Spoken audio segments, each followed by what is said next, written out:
Halo semuanya, perkenalkan nama saya Reza Pinawal dengan NIM 225326063 dari Industri Teknologi PLN.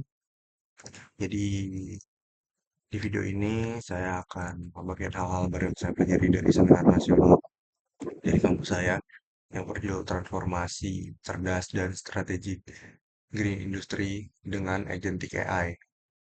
Jadi hal pertama yang jadi sorotan saya adalah apa pentingnya mengubah industri kita menjadi lebih hijau demi mencapai target zero emission. Jadi mengingat pabrik dan energi adalah penyumbang emisi terbesar saat ini, kita punya PR sangat besar, yaitu masalahnya efisiensi sumber daya. Ini seringkali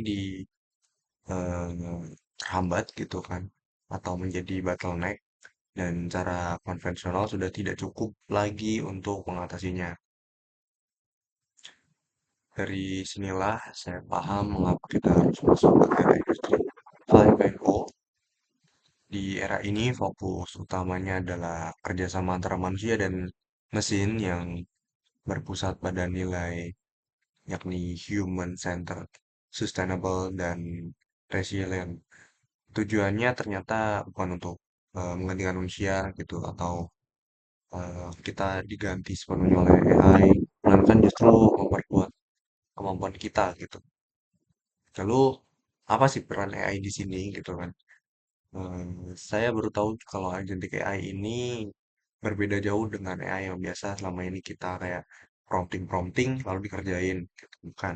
Tapi agentic AI ini bisa memecahkan langkahnya sendiri gitu. Jadi kayak mengerjakan tugas-tugas rumit secara otonom atau mandiri. Jadi dengan ini eh, dari seminar ini tuh saya belajar bahwa agentic AI tidak lagi dibuat dengan mengetik jutaan kode baris kode if, else, while, segala macam. Tapi sistem ini ibaratnya memiliki otak buatan yang sudah diberi tujuan dan kelengkapan anatominya tersendiri.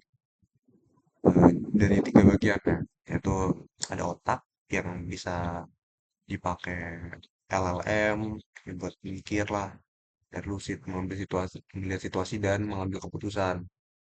Lalu kedua ada memori yang mana untuk mengingat apa yang sudah dikerjakan supaya sistemnya tetap konsisten dan tidak melakukan proses yang sama berulang-ulang atau looping.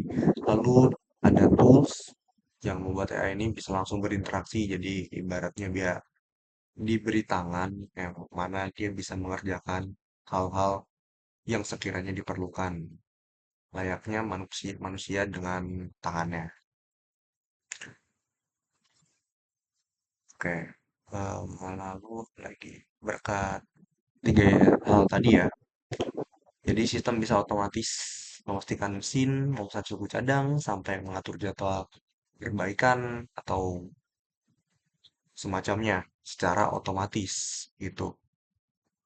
Lalu bagaimana bagian yang paling penting ya gitu kan dan menarik bagi saya adalah eh, penerapan di dunia nyata. Untuk mewujudkan industri hijau, ada tiga pilar utama, menghemat energi, menjalankan ekonomi sirkular, dan menekan jejak karbon. Dan AI ini ternyata harus bisa terhubung dengan sistem lama. Sistem lama. Ya, jadi misalnya AI harus bisa baca stok barang dari database langsung memproses pengeluaran barang yang dibutuhkan secara otomatis juga gitu kan. Jadi kayak contohnya kasus yang sangat membuka wawasan saya itu kayak ada AI yang bisa dipakai untuk mengatur pemakaian energi secara real time sekaligus memprediksi kapan energinya terbarukannya itu bersedianya kapan. Lalu ada kayak di bidang logistik AI bisa otomatis mengganti pihak ekspedisi atau vendor pasokan kalau jalur pengiriman biasanya ternyata sedang macet parah gitu kayak stuck, wah nggak bisa ini. Nah ini bisa eh, nanti kalau ada jejak karbon gitu. Lalu yang ketiga tuh ada konsep pabrik tanpa limbah yang mana AI bisa mendeteksi titik pemborosan dengan akurat dan langsung menyelesaikan jalur produksi tanpa campur tangan orang. Terus yang terakhir saya mendapatkan kayak bagaimana nasib pekerjaan kita ke depannya nih? Kan semuanya sudah serba AI. Jadi untungnya konsep yang disebut human in the loop itu kan ada atau HITL. Jadi intinya manusia tetap menjadi pihak yang menentukan nilai dan batasannya sehingga AI bisa bertugas sebagai eksekutornya. Jadi kita cuma nyuruh-nyuruh aja. Jadi kita nggak akan tergantikan, tapi kita berkolaborasi dengan AI.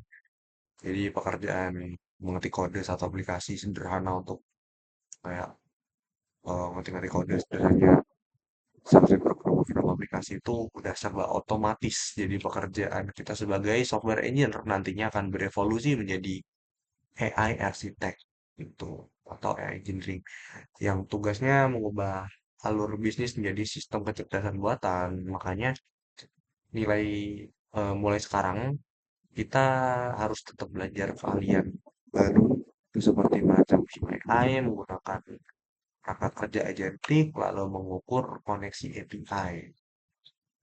Lalu satu hal yang ditekankan sistem AI ini harus bisa dipercaya, harus transparan dan bisa diaudit agar pemakaiannya tetap bertanggung jawab.